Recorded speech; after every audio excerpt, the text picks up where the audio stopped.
ꯅꯨꯡꯁꯤꯗ ꯃꯇꯝꯁꯦ ꯂꯥꯛꯏꯗꯣ ꯉꯁꯤꯁꯨ ꯂꯥꯡꯕꯟ ꯊꯥ ꯁꯔꯠ ꯔꯤꯇꯨꯒ ꯈꯨꯁꯝꯅꯗꯨꯅ ꯉꯔꯥꯡꯇ ꯑꯣꯏꯔꯕꯣꯏ ꯅꯤꯡꯉꯤ ꯍꯧꯈꯤꯕ ꯂꯥꯡꯕꯟꯒꯤ ꯇꯔꯄꯣꯟ ꯉꯁꯤꯁꯨ ꯑꯃꯨꯛ ꯌꯧꯔꯛꯂꯦꯗꯣ ꯍꯩꯔꯥꯡꯅ ꯍꯩꯃꯨꯟ ꯐꯥꯔꯛꯄ ꯂꯩꯔꯥꯡꯅ ꯂꯩꯀꯥ ꯐꯟꯅ ꯂꯩꯅꯝ ꯌꯦꯜꯂꯛꯄ ꯃꯇꯝ ꯏꯉꯥ ꯏꯉꯦꯟꯒꯤ ꯅꯣꯡꯖꯨꯗ ꯏꯃꯥꯏ ꯆꯣꯜꯂꯨꯕꯗꯒꯤ ꯀꯪꯊꯔꯛꯂꯕ ꯇꯣꯔꯕꯥꯟꯗ ꯂꯦꯞ ꯂꯨꯔꯕ ꯂꯥꯏꯖ ꯏꯌꯥꯏꯊꯛꯇ ꯆꯦꯡ ꯊꯣꯏꯗꯤꯡ ꯍꯩꯔꯥꯡ ꯂꯩꯔꯥꯡ ꯀꯠꯇꯨꯅ ꯇꯥꯏꯕꯪ ꯊꯥꯗꯣꯛꯈ꯭ꯔꯕ ꯀꯌꯥꯒꯤ ꯊꯋꯥꯏꯅ ꯏꯪꯅ ꯆꯤꯛꯅ ꯂꯥꯏꯔꯝꯂꯦꯟꯗ ꯂꯩꯔꯨꯅꯕ ꯍꯩꯀꯠ ꯂꯩꯀꯠ ꯇꯝꯖꯕ ꯊꯥ ꯂꯥꯛꯑꯕꯣꯔꯦꯗꯣ ꯀꯨꯝꯁꯤꯁꯨ ꯂꯝ ꯈꯨꯅꯨ ꯆꯦꯛꯂꯥꯁꯤꯡꯅ ꯎꯄꯥꯜ ꯋꯥꯄꯥꯜ ꯎꯇꯣꯜ ꯋꯥꯇꯣꯟꯗ ꯇꯣꯡꯗꯨꯅ ꯀꯨꯀ꯭ꯔꯨ ꯀꯨꯀꯨ ꯃꯥꯏꯀꯩ ꯁꯤꯟ ꯊꯨꯡꯅ ꯈꯣꯡꯂꯛꯂꯤ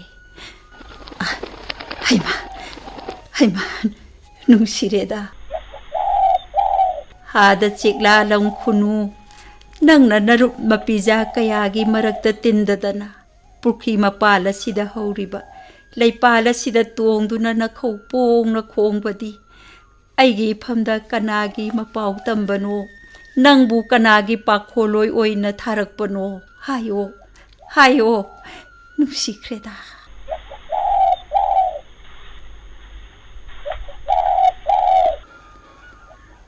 ꯃꯂꯥ ꯃꯂꯥ ꯏꯃꯥ ꯏꯃꯥ ꯀꯗꯥꯏ ꯆꯠꯅꯈ꯭ꯔꯕꯖꯥꯠꯅꯣꯅꯦ ꯊꯣꯡ ꯊꯣꯡꯅꯥꯎꯁꯤꯁꯨ ꯂꯣꯏꯅ ꯍꯥꯡꯗꯣꯛꯇꯅ ꯂꯩꯔꯦ ꯍꯩꯃꯥ ꯏꯃꯥꯅ ꯇꯧꯔꯤꯁꯤꯅ ꯀꯩꯅꯣ ꯏꯪꯈꯣꯜ ꯃꯇꯣꯜꯒꯤ ꯄꯨꯈ꯭ꯔꯤ ꯃꯄꯥꯟꯗ ꯐꯝꯗꯅ ꯂꯩꯔꯤꯁꯤꯕꯣ ꯑꯁ ꯅꯨꯡꯁꯥ ꯑꯁꯨꯛ ꯁꯥꯈ꯭ꯔꯕꯁꯤꯗ ꯃꯁꯥ ꯏꯉꯝ ꯉꯝꯗꯅ ꯂꯩꯍꯧꯕꯗꯨꯗ ꯑꯩꯁꯨ ꯑꯣꯐꯤꯁ ꯌꯧꯔꯨꯔꯒ ꯍꯜꯂꯛꯏꯕꯅꯤ ꯏꯃꯥ ꯏꯃꯥꯕꯨ ꯀꯔꯤ ꯇꯧꯔꯤꯕꯅꯣ ꯄꯨꯈ꯭ꯔꯤ ꯃꯄꯥꯟꯗꯨꯗ ꯏꯕꯨꯡꯉꯣ ꯏꯃꯥꯅꯦ ꯄꯨꯈ꯭ꯔꯤꯗ ꯏꯔꯨ ꯑꯃꯨꯛꯇ ꯂꯨꯔꯛꯈꯤꯒꯦ ꯍꯥꯏꯗꯨꯅ ꯇꯧꯕꯅꯤ ꯁꯥꯁꯨ ꯁꯥꯈ꯭ꯔꯦ ꯀꯔꯤꯅꯣ ꯏꯄꯥ ꯏꯄꯨꯁꯤꯡꯅ ꯍꯥꯏꯅꯔꯝꯕ ꯂꯥꯡꯕꯟꯒꯤ ꯅꯨꯡꯁꯥ ꯂꯧꯁꯤ ꯀꯣꯏ ꯉꯝꯗꯦ ꯍꯥꯏꯕꯗꯣ ꯍꯦꯛ ꯑꯣꯏꯔ ꯃꯥꯅꯦ ꯀꯔꯤꯒꯤꯅꯣ ꯍꯛꯆꯥꯡ ꯉꯝꯗꯦ ꯍꯥꯏꯔꯒ ꯏꯃꯨꯡꯗ ꯅꯨꯡꯉꯥꯏꯅ ꯕꯥꯠꯔꯨꯝꯗ ꯂꯨꯖꯕ ꯌꯥꯗ꯭ꯔꯣ ꯅꯣꯏꯒꯤꯅꯦ ꯊꯣꯡ ꯂꯣꯟꯁꯤꯟꯕ ꯀꯥ ꯃꯆꯥ ꯑꯃꯗ ꯑꯏꯪꯕꯤ ꯑꯁꯥꯕꯤ ꯂꯩꯈꯠ ꯂꯩꯊ ꯇꯧꯔꯒꯅꯦ ꯃꯊꯛꯇꯒꯤ ꯖꯣꯔꯣ ꯖꯣꯔꯣꯒ ꯍꯩꯊꯔꯛꯄꯤꯗꯣ ꯏꯃꯥꯗꯤ ꯍꯩꯅꯖꯗꯦꯗ ꯉꯔꯥꯡꯁꯨꯅꯦ ꯀꯔꯤꯅꯣꯃ ꯍꯦꯛ ꯂꯩꯔꯨꯔꯦꯟꯍꯦ ꯏꯁꯤꯡ ꯑꯁꯥꯕꯗꯣ ꯀꯥꯞꯁꯤꯜꯂꯛꯇꯨꯅꯅꯦ ꯏꯁ ꯍꯛꯆꯥꯡꯁꯦ ꯄꯨꯡꯄꯣ ꯍꯦꯛ ꯄꯣꯕꯣꯏ ꯅꯤꯡꯉꯤꯍꯦ ꯄꯨꯈ꯭ꯔꯤꯒꯤꯅꯦ ꯊꯣꯡꯒ꯭ꯔꯥꯁꯤꯗ ꯐꯝꯂꯒꯅꯦ ꯖ꯭ꯋꯥꯏ ꯖ꯭ꯋꯥꯏ ꯍꯦꯛ ꯆꯥꯏꯊꯕꯁꯤꯅꯅꯦ ꯁꯦꯡ ꯁꯦꯡꯕꯣꯏ ꯅꯤꯡꯉꯤꯗ ꯏꯕꯨꯡꯉꯣ ꯑꯗꯨꯕꯨ ꯑꯩ ꯂꯩꯇ꯭ꯔꯁꯨ ꯃꯂꯥꯗ ꯈꯔ ꯇꯥꯍꯜꯂꯒ ꯇꯧ ꯌꯥꯗ꯭ꯔꯣ ꯀꯗꯥꯏꯗꯅꯣ ꯍꯛꯆꯥꯡ ꯄꯣꯛꯊꯣꯛꯄ꯭ꯔꯣ ꯄꯣꯛꯄꯃꯛꯇꯤ ꯄꯣꯛꯍꯧꯗ꯭ꯔꯦꯗ ꯅꯪꯒꯟꯁꯤꯗꯤ ꯁꯥꯕꯅ ꯑꯁ ꯃꯂꯥꯅ ꯀꯗꯥꯏꯗ ꯑꯃꯨꯛ ꯆꯠꯈ꯭ꯔꯤꯕ ꯀꯧꯕꯒ ꯇꯥꯗ꯭ꯔꯤꯁꯤꯅ ꯏꯃꯨꯡꯗꯅꯦ ꯀꯣꯜ ꯂꯤꯛ ꯐꯦꯡꯍꯧꯕꯅꯤ ꯃꯅꯨꯡꯗ ꯂꯩꯕꯗꯨꯗꯅꯦ ꯇꯥꯗꯕ ꯑꯣꯏꯔꯤꯅꯤ ꯑꯗꯨꯗꯤ ꯏꯃꯥ ꯏꯔꯨ ꯂꯨꯖꯔꯒ ꯀꯥꯕꯤꯔꯛꯑꯣ ꯑꯩ ꯆꯪꯉꯝꯃꯒꯦꯀꯣ ꯍꯣꯏ ꯍꯣꯏ ꯍꯣꯏ ꯏꯃꯥ ꯀꯥꯔꯛꯑꯒꯦ ꯂꯝ ꯈꯨꯅꯨ ꯑꯁꯤ ꯄꯥꯏꯈꯠꯈ꯭ꯔꯦꯗꯣ ꯑꯣ ꯋꯥꯄꯟ ꯃꯔꯛꯁꯤꯗ ꯇꯣꯡꯗꯨꯅ ꯑꯃꯨꯛ ꯈꯣꯡꯈ꯭ꯔꯦꯅꯦ ꯍꯥꯗ ꯆꯦꯛꯂꯥ ꯂꯝ ꯈꯨꯅꯨ ꯅꯨꯃꯤꯠ ꯈꯨꯗꯤꯡꯒꯤ ꯂꯥꯛꯇꯨꯅ ꯄꯨꯈ꯭ꯔꯤ ꯃꯄꯥꯟꯒꯤ ꯍꯩꯄꯥꯜ ꯂꯩꯄꯥꯜ ꯑꯁꯤꯗ ꯇꯣꯡꯗꯨꯅ ꯈꯣꯡꯉꯣ ꯂꯥꯎꯀꯣ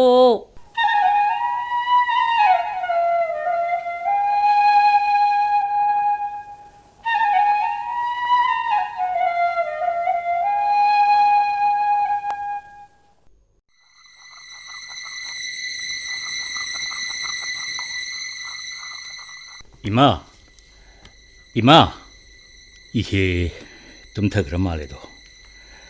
Mala. Tare. 이마 시부 ಚಾಕ್ರ ಚಾಕಿಬ್ರೋ. ಚಾನಿಂಗ್ದಿ ಹಾಯ್ದನ ಯಾಮ್ದಿ ಚಾವ್ ಹಾಯ್ಬ ಯಾಕಿದಿ. ಅದೋ ಚಖೋ ಮಹು ಮರಿದಿ ಚಾಕ್ರೆ. ಗುಲಿಸು ಪಿಜꯈ꯭ರಬನೆ.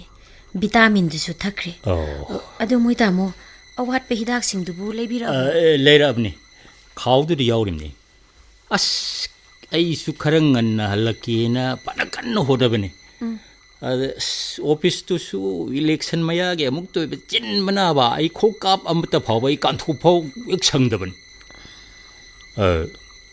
ꯗꯣꯟꯗꯤ ꯇꯨꯝꯈ꯭ꯔꯕ꯭ꯔꯣ ꯇꯨꯝꯈ꯭ꯔꯦ School halakpaduda wara male. Sak inna uirakpaduda adum hipthankre. Baba lakpa ngai khini andadi yam ngaijarambani. Kanagi ngang waroidorimno. Mai hogi saraba nungsa sida pikraba ben gari amada angang kun manga kuntra. Krik krik krik. Inna lieng bayada mukai seat capacity yengdana hapsille. Mama mapa kana mata nanu mata ben driver tu da complain taude. Aikhoina hairurasu atatai oina makhoi yengsan bataba. Ho atopa gari da hapirasu karisu kaide. Kaini hekta harakadorimi. Khadaba hobe heta taba.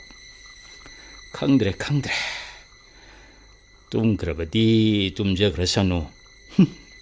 Sinpham sinane isaga ngayakta sanamina phau phangdrapani tawrise. Tiffin gi happy naba sa thak haira lerakpani. Freeze da amukta hapjan birose. Hoi. Ado moi tamo doctor gi manakta di sangbirakra. Ima gi si kari laina ni hairake. Kari laina budi oiruni. Babungna laikhidraba tungdagi natta nataba wakhal pakhanda khajinbagi wakhal laina ni dana. Khanjin nganu haibisu yapo nate. Sanglaba punsi ama laiminaramaga kaina khibatuda kuiraga tapna sum kaukthokhallaga pharakani matam kharadi changani haire. Phare.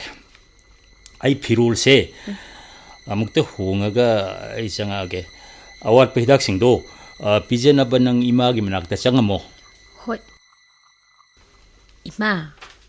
Ima. Tumobo ima. tumdeda. Ibungo hala abra. Hale ima.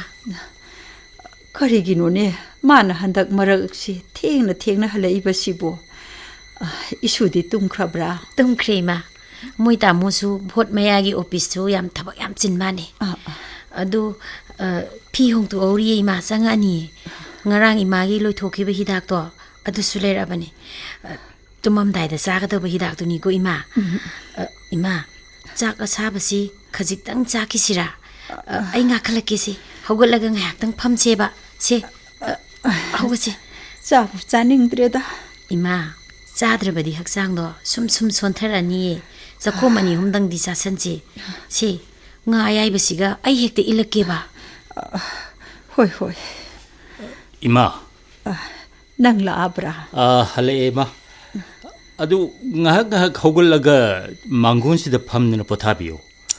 Tumsindina sum leiragadi hakchangdu sum sonthara ani kankhatpa ngamaro haba. Mala guli do sileire. Chakto. Oi. Isingdo khajikta thak. Ima ising thakpo oina guli sisu chaurase. Se yadong da ka thokpiro guli se leima tondu da hapkeba. Se kitang ka thokpiro. Yare.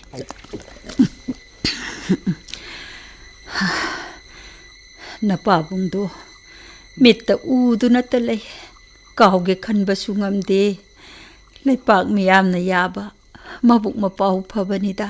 Ima khalluranu kaidoge khare su kauthokpa tammoba babungdu aikhoibu thadoktuna lairamlen pangkhrabani ahana kongi wadane naha haibu leiti ahalabe leiti taibungi chanabini ni ma masa. Hoi. Ima tumthana batawrasira hiptharasi se ai nganglaki tapna tawro. Ma phi se khara supchalake. Yam thana supakano. Ahingse sabana tumba yade. Hoi yani.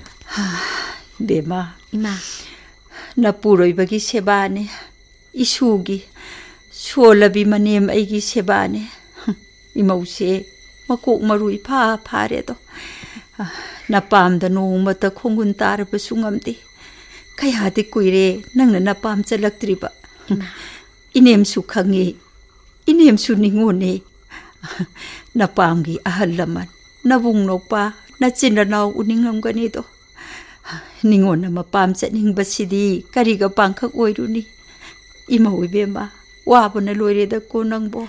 Ima ai kaisu watida imana naduna leiraga aina karigi imabu thadoga ipamda chatoino 이마 나바 파라가 노마 짤루라가 로이레다 아이 기수 칸디에 이마 파레 파레 쌀싱도 사토우로 아두가 포타루로 아디디 이마수 tumthabiro wakhaldo natta nataba yam khanjalanu ko ima 호이 호이 호이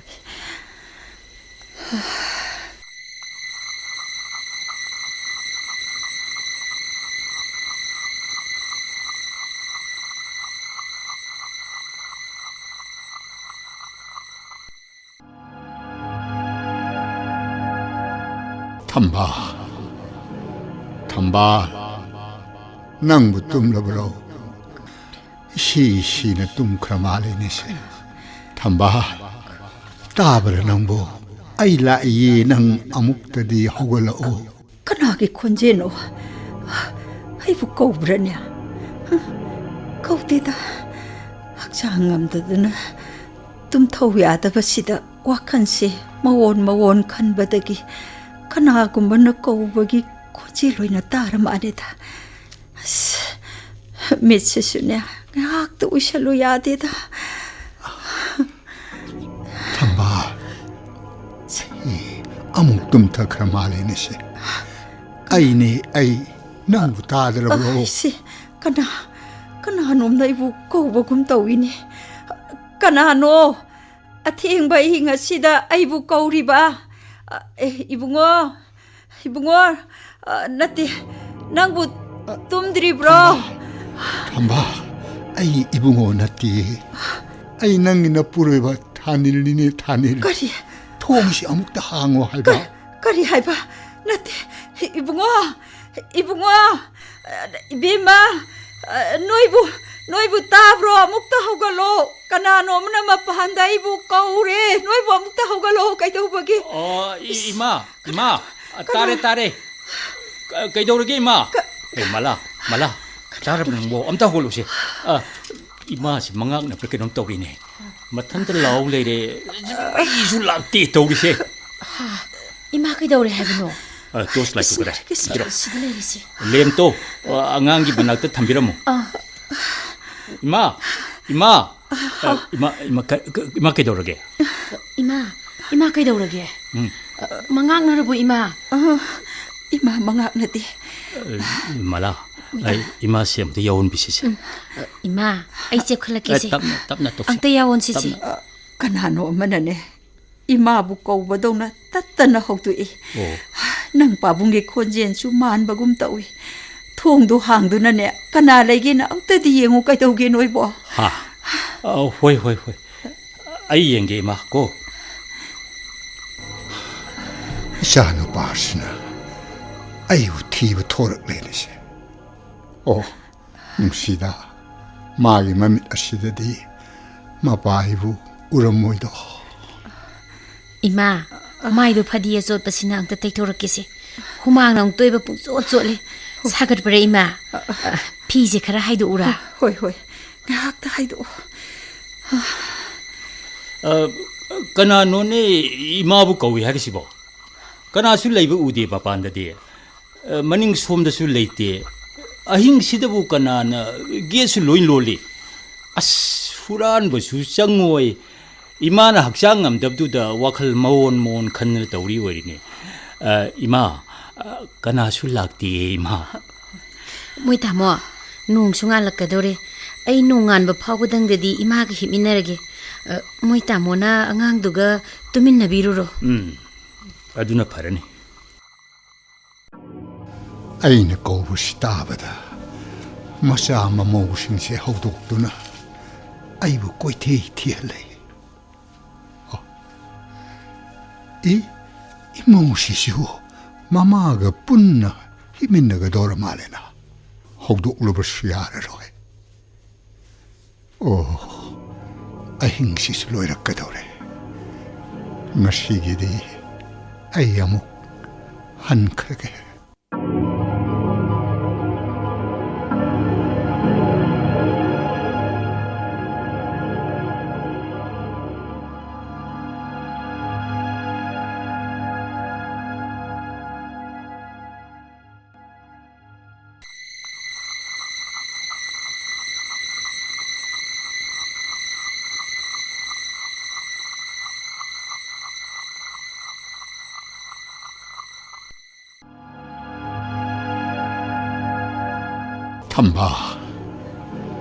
ꯊꯝꯕꯥꯜ ꯅꯪꯕꯨ ꯇꯨꯝꯂꯕ꯭ꯔꯣ?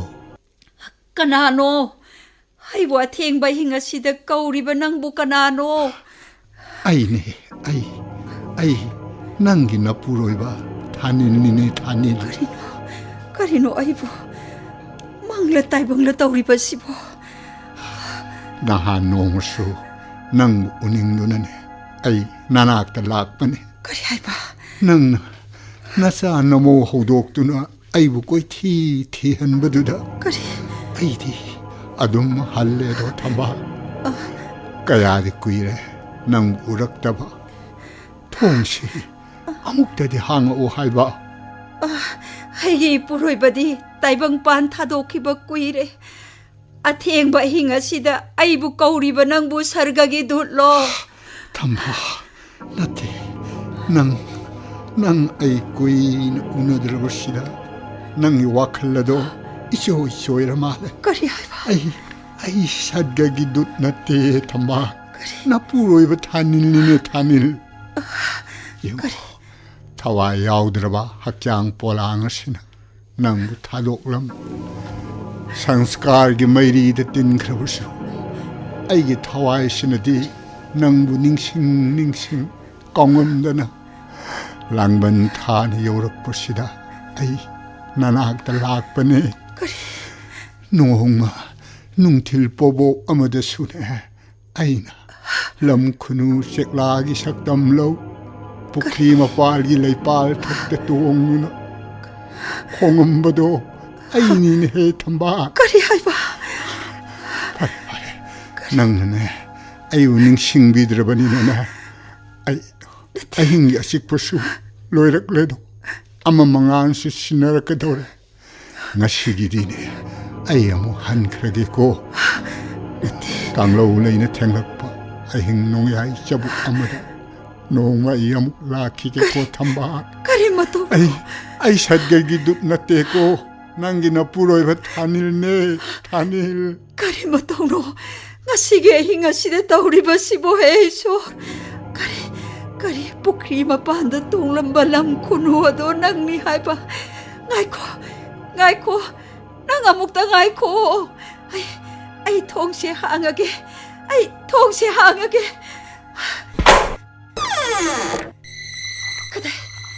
kadai da chakre kadai da lege nangbo chalabro amukta ngaiko.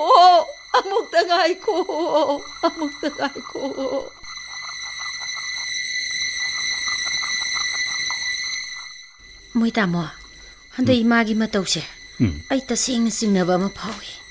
अहिंग खुदिंग इमाने हे लाइवैख्रबा पाबुंगबु लाएदना कप्पलावबो तौबसे आई तसेंग कीबमदि फाउई मोइतामो. आइसु खल्लिबनी हन्दक इमाना तौरिबा मोंगसे आइसु यामना सिंगनबा म फाउई. पाबुंगना लेखिद्रबा मतुंगदगिदि इमाना होंगलिबा मोंगसे करी मोंगनो आइसु हाइफम खंगदि. नंग आइनदि नारिबने हाइदना doctor कया तानरगा हिदाकता पंपीद पिजब अदुबु फगलकप कौबुदि लेरक्तरे. अखोई नीदसु पवाद वाबा असै करी हाइगदबनो खंगद्रे. खुनगी खुंदोन नुमदोंग Poco ओइरे मोइतामोनदि office ता थबक सिलिबनी हाइदना थेंगना हे हलेइदो पिकलिबा इसा सिगा अखोई अनिता इसा सिना तुमद्रि फाउबदी मागा सानामिनदुना लेरिङै करिसु खलुदि माना तुमथख्रबदी मोइतामो अस आइदि कीबना चाकुमदा फाउबो चंगम ngamdi. इमासे हानदगिदि खंगेन हेंजिले चुरोन पारोनगसे पगांगदा ngangi मोइतामो थोंग फाउबा मोइतामो लागा हांगिसिनि. अस इलेक्शन सिदंग लोइख्रबदी खरसु फगदबनी. इलेक्शन सी लोरगा आइसु नुमित खरनिदि सुति लौरगे खलिबनी. अदु असुक लुसिलक फिबम सिदा इलेक्शन की नुमित निनी हुमनेदि युम थादो अगा अमुक चटप तारिब. कइनो हाइसिबो मनुंग हंजिनबा सिंगी खुल्लमदा इलेक्शन की duty चटननब ngasi ordersu amuk thohurabani tawbise. सरकार की ऑर्डर नि चटबसु यारोइदोरिबा. माला आई कोक से चागदौरियबा ओइबा 이싱도 이 글라스 엄타 피로 콩나오시 크락크락 강해. ꯍꯣꯏ.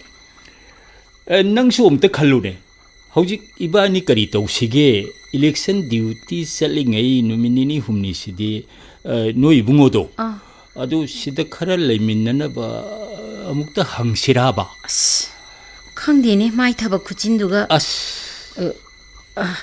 ꯑꯗꯣ ꯃꯣꯏ ꯇꯥꯃꯣ ꯑꯝꯇꯪꯗꯤ ꯍꯪꯉꯒ ꯌꯦꯡꯁꯤ ꯁꯤꯗ ꯂꯩꯕ ꯌꯥꯕ꯭ꯔꯥ ꯍꯥꯏꯗꯅ 이싱 하이도 시대 레이 아도 모이다모 보트기 쩌트링에시다 아이바 마이바 마티르가 이뭉세 라이트나 묵당디 파자나 쿠럼 토닝이 아도 보트기 쩌트게도이두부 까이동이노 하이바 라이바 이라이 누미시다니 닝토까바 누미따가디 욤데 여러바 야이다 할라아가 쿠럼바 나트르가디 우파이 레게다바 만데 이마두부 tumthakhrabjalo ha sak bu kar sa ki braba ngasi di kara saki hidak lang thap chuka pijaba loirama bani oh adu angang su tumningak padegi ningai toksilak paduda phamung da sumam bani ai sunga ha uron saron tum tharu ramali moi ta mona korok paduda makeup khang thok tho isine pung tarama thoi tar ka dorine ase hawgalose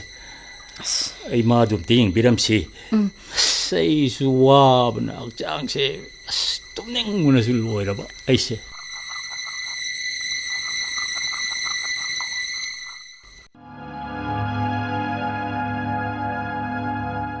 thamba nang tum la bro nang utari bro ai amuk lakle amulai ai bu kore tare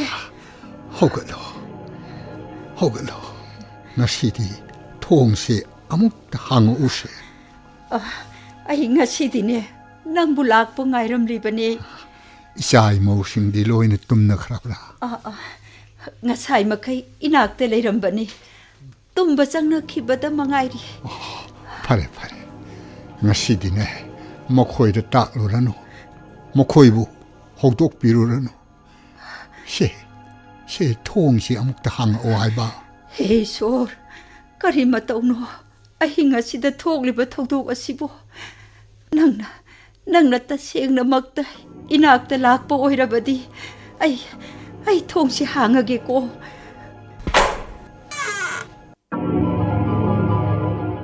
is karino ai mita uriba sibo ibunga noi bo amukta hogalo churi taba masida kanano ma leiremi noi bo amukta hogalo ibunga ngai kho thamba ngai kho theng laba michik mirao khol ta darba asik bu ai hingoi bana nang wakhal do isoi ramale amuk tap ta ko kariya nati mini kana karino seli ba pijola duna thamba ki gano pakhat gano amuk tap ta ko ai nangi na puroi ba thanin moi babo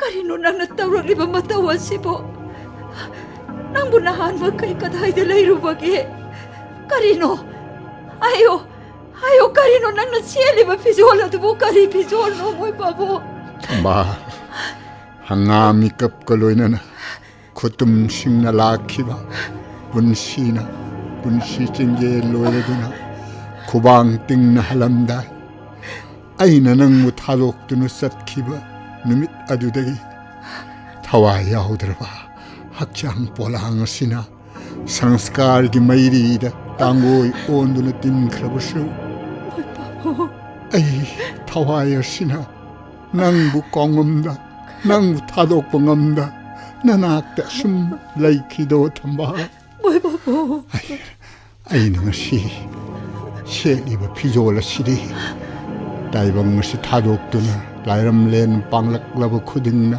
shet taba yadraba pijola duni nongmadi nang sune pijola si shet tuna lairam len da laka dori banin he thamba lairam len haiba du karam to bagi nang ꯅꯪꯕꯨ ꯅꯍꯥꯟ ꯃꯈꯩ ꯂꯥꯏꯔꯩꯄꯥꯛ ꯑꯗꯨꯗ ꯀꯔꯝꯅ ꯂꯩꯕꯒꯦ ꯃꯣꯏ ꯄꯥꯕꯨꯡ?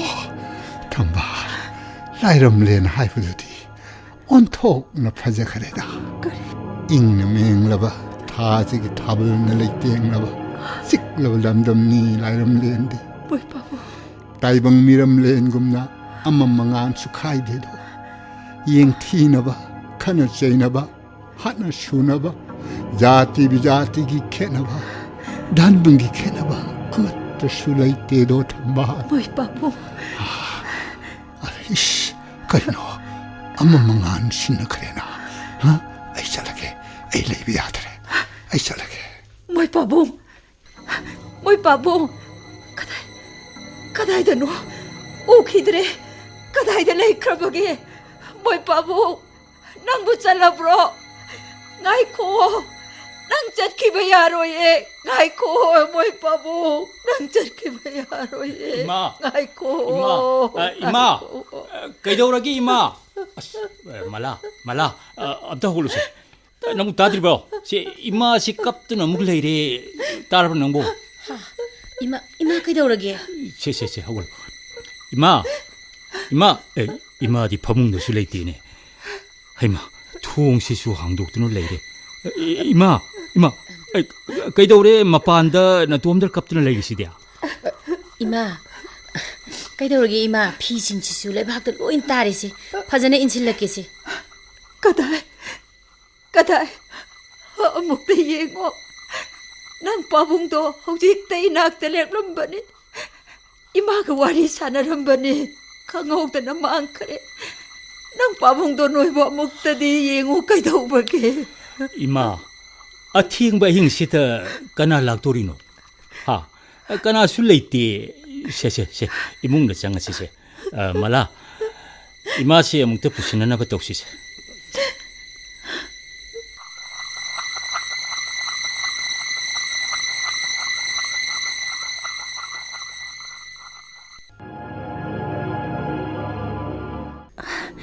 Karigino, ngarangdi athingba hing aduda chatleke phawba taamdana ithanta hundok lamlaga chatkribadubu karigino.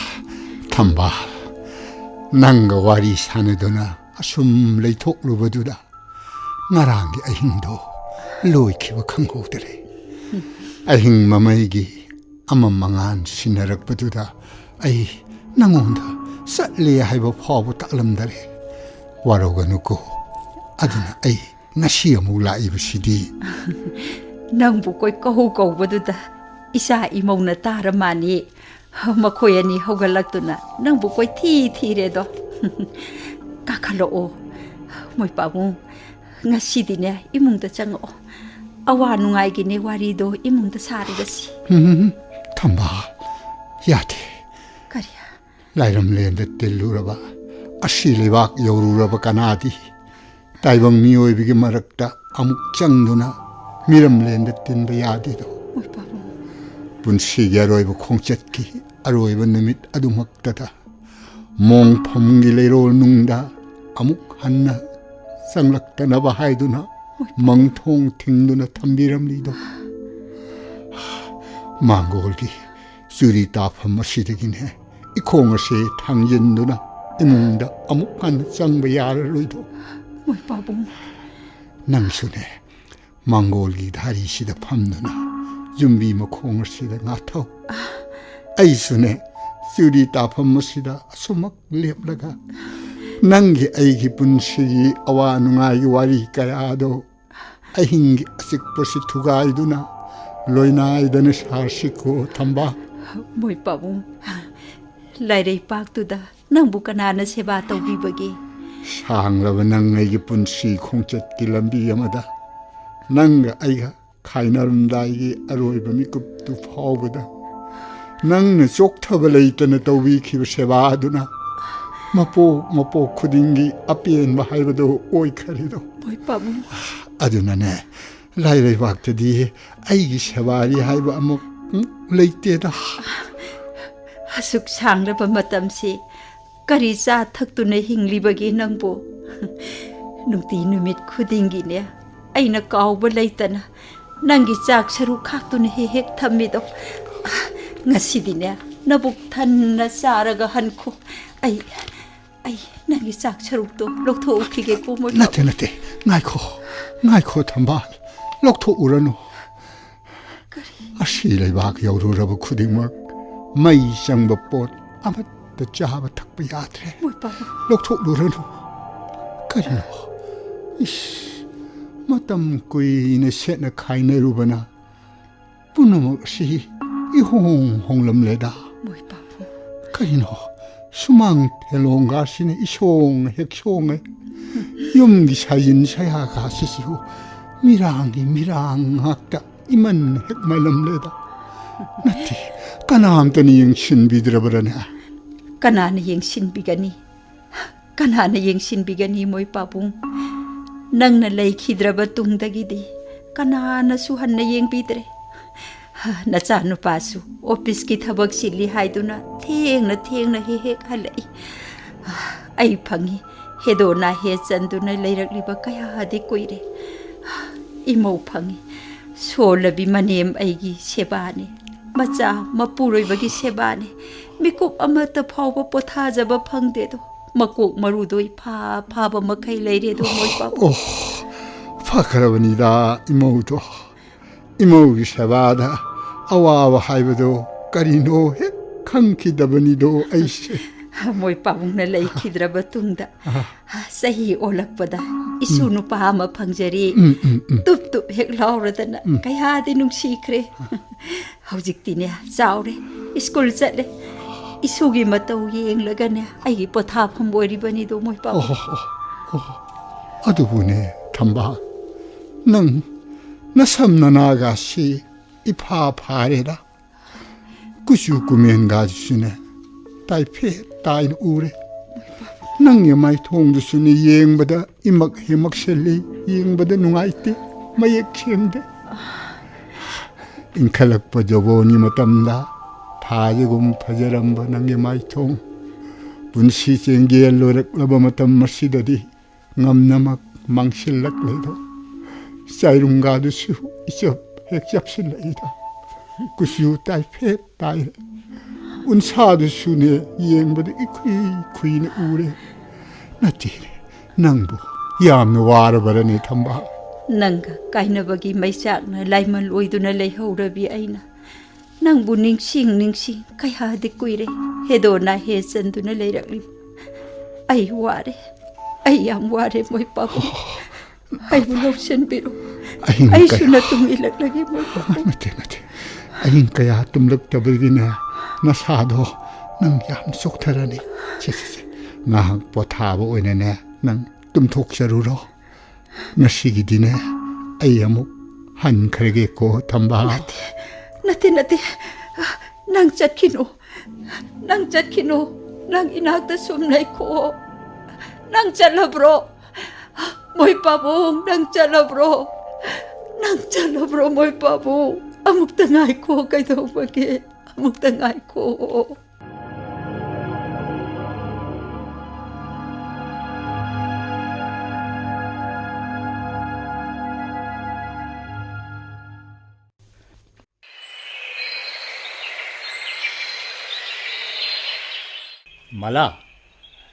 Mala nakoy bu kaday lege ay halae tarabro mala nangbo Haima moi tamo hanbiredana kaday big tu sida engonda piro adu moi tamo mai yang tang okthopisi yareda miramda kuine leirubusu nataba ana ekisu nataba numin nini humnidang salubasibo kaisu kaideda adu orga sunungaiteda yumsida anaye ka yawbusida ima duna karam taurijano al warakpa chehi yamsillak pasida phagalo haibisu yagadu mandre taurise moi tamo ase somda leire mai siang to okthokpiyo o yare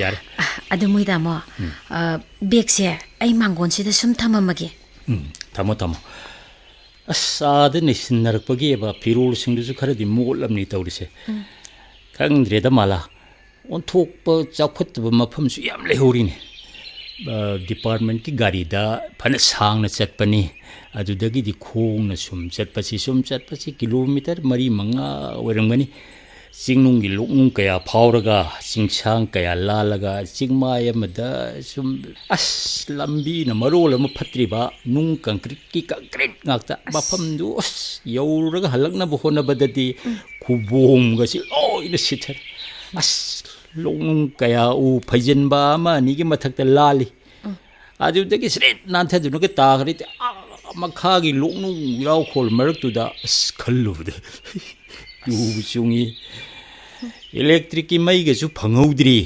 nungdangdagadi pungmap as wakhanga phakchen bajani mafamduda hinghauriba punsi mareldo as office ki thabak kado loi tokpiroda adu wana tawgadabagi saru tabada kibambu phawine moi tamo ha se khudai ji somda leire irudu lu thokpiruro sa ising cha thokpiraga ne ngayak tang pothabiro iru lu thokige hakchang jisu humangna chanam lauraba imadi sa ising chakrabo as khangdreda moi tamo imagi matausi kari haigadabno koidoruge ngarangdagi dine sa ising chauk tho haibaga matta yakhi vitamin khar tha ambadusu ne tha haiba yakhi hidak singdusu amatta chadrabani layoi khraba pabungdo la e haidana ne kau duna pakap takapi as kaidouduino khangdreda moi tamo as khangdre mala nathannataga layhobane aisu ada tumpham chafam amata khangdrabani laitin namukta khurum thoksi haibado khurum nanaba ai silabani duty chatminaba imanaba manane ahaiba maiba ma lei haidana ai khoida amukta lakhanbiu nai haikrabani hayengati soidra lani se as adudi yam pharene moi tamo ai bathroom da amukta changukige ko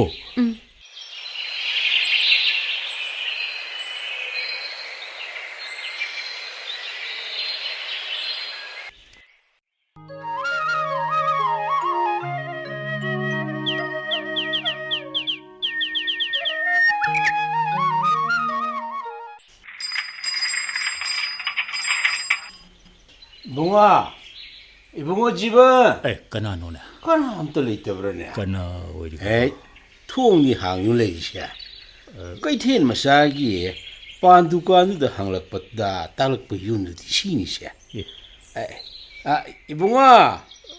ibungo jiba tarbo noibo o khurabu aigi imanabada pau chenjakhiba khura maiba ibungo jibal mani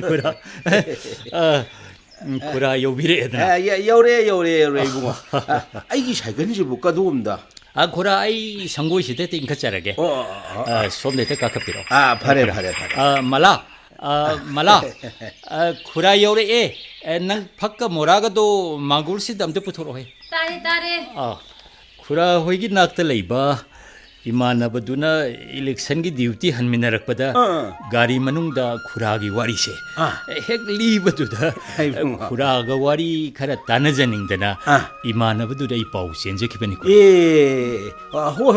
hoi namanabaduna pau he hairakpaduda mane iduna pirakpa nangi leifam ibasi se khura na pairaga nangbu hangdunu thirei kari tana seba kari daure abi bunga tamu khura ibunga aigi imungse as haifam khangdaba aki khangama idau doduna leire ise kuirabani khura imana hakchang amdaduna leibasida ku kilena leirabra nakuna singnajeri sisu kuire psychiatrist ki hidak su sang nane khone pijari bani khangde ahing khudingda layoi khraba pabungbu lae dana pangkauda kawi pangkapta kapi sida khura maibaga tanajaningdana kaujari bani yare ibunga khura bhab tare khura na bhanna baloi na sinni thau amatang tokthokna ba tawsi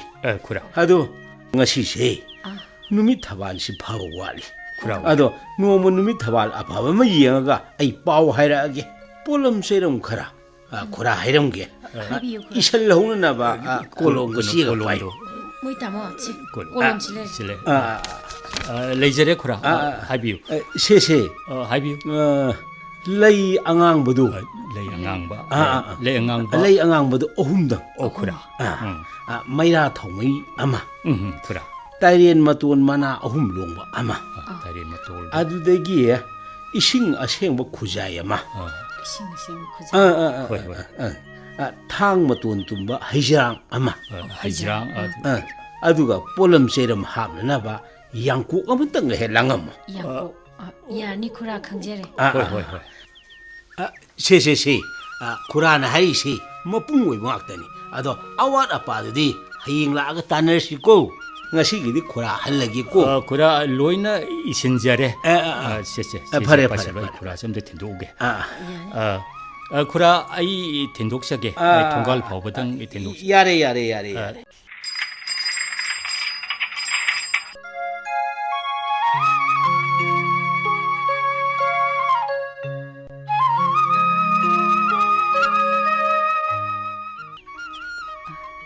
이베마 능 할라브라 Au ima.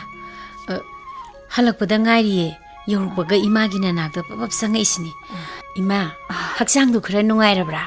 khara nungaigum tawi daktarnane hidak anoba masilambado imada khara chanabagum tawi As, kaithen chu mi chin man khibana khara hek thingdokre ima. imanane haikiba polam chairam sing adudi suraba natra Suri ima, khau sida loina yaure. Ima, shubra nang te yengusi ima su. hoi sure hingoi Ima, haukiba chahida imanane hakchang singamdabanina tarpodo inthi nungaina kalhodare ima.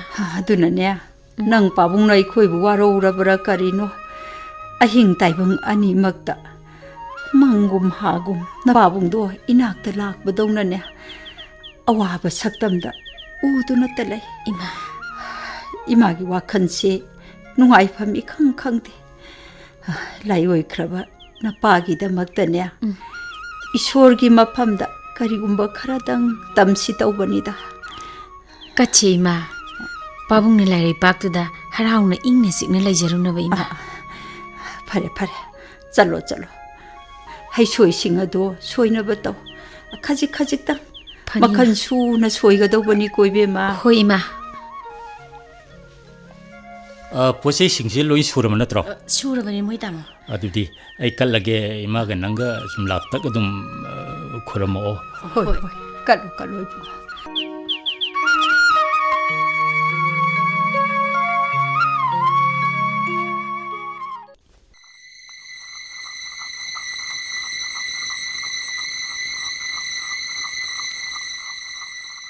ngasidi kayada nungaire aigi ningba thunge ai tum thana batawrake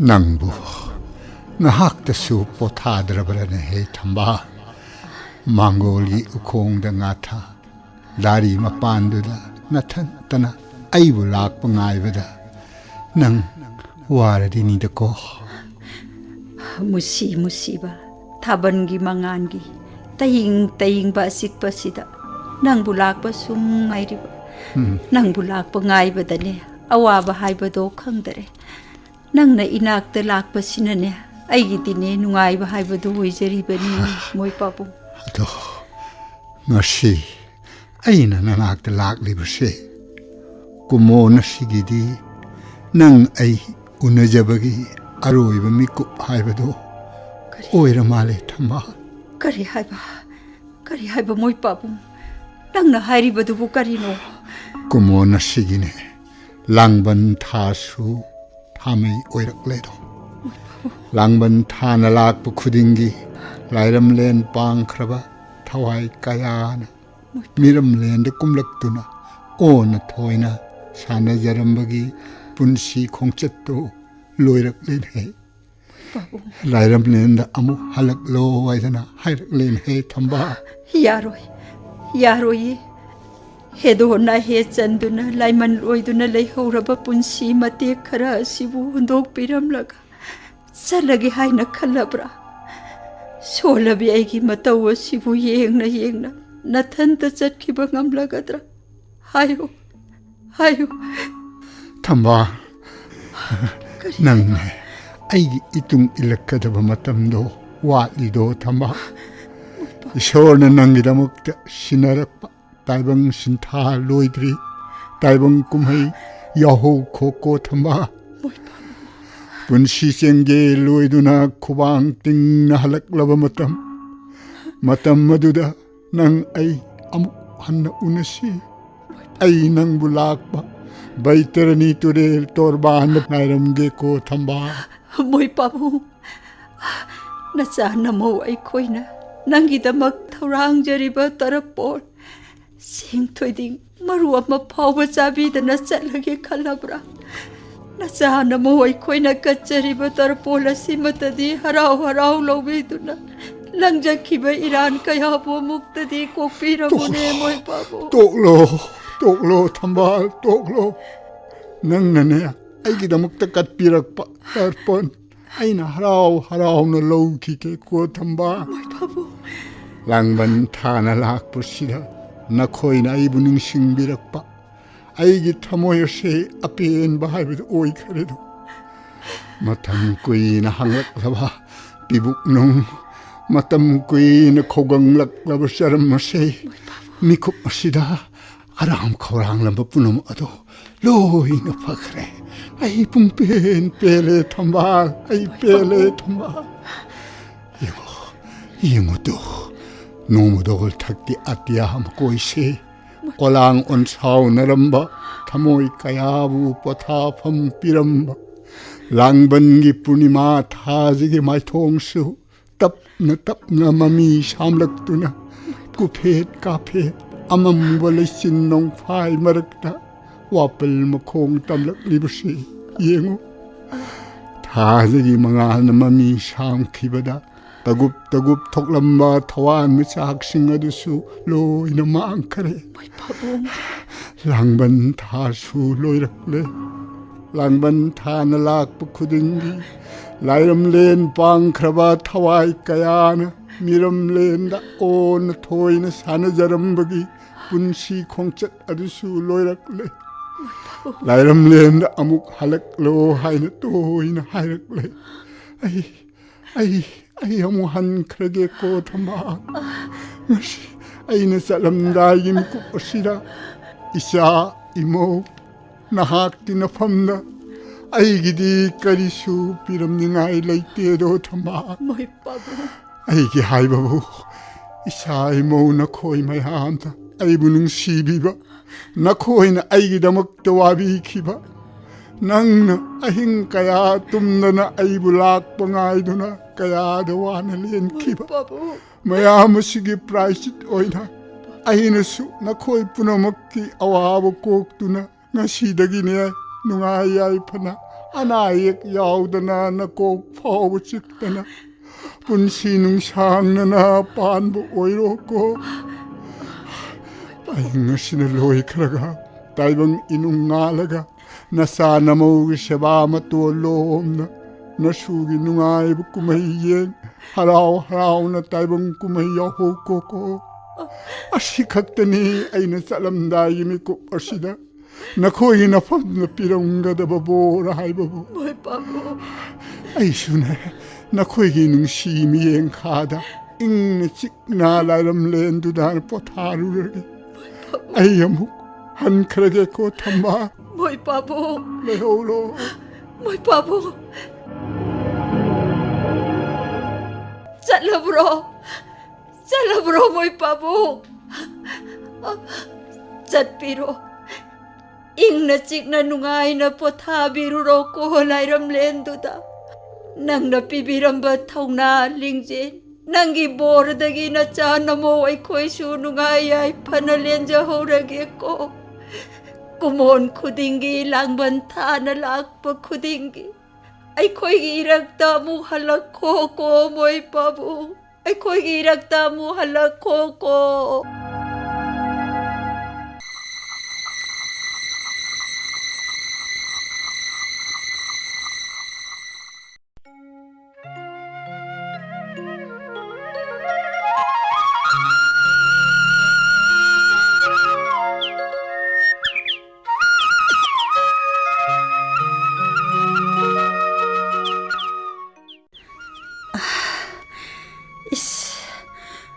혼돈은 누가이크레다 콤렌 망란자도 오 마짜 마모 아이코이나 까짜바 랑반기 따르볼 코이다 하나 로비크레 헤이솔 나나 아이코이부 터잔 비나비레 아 그야다 농시크라바 찍라 랑쿠누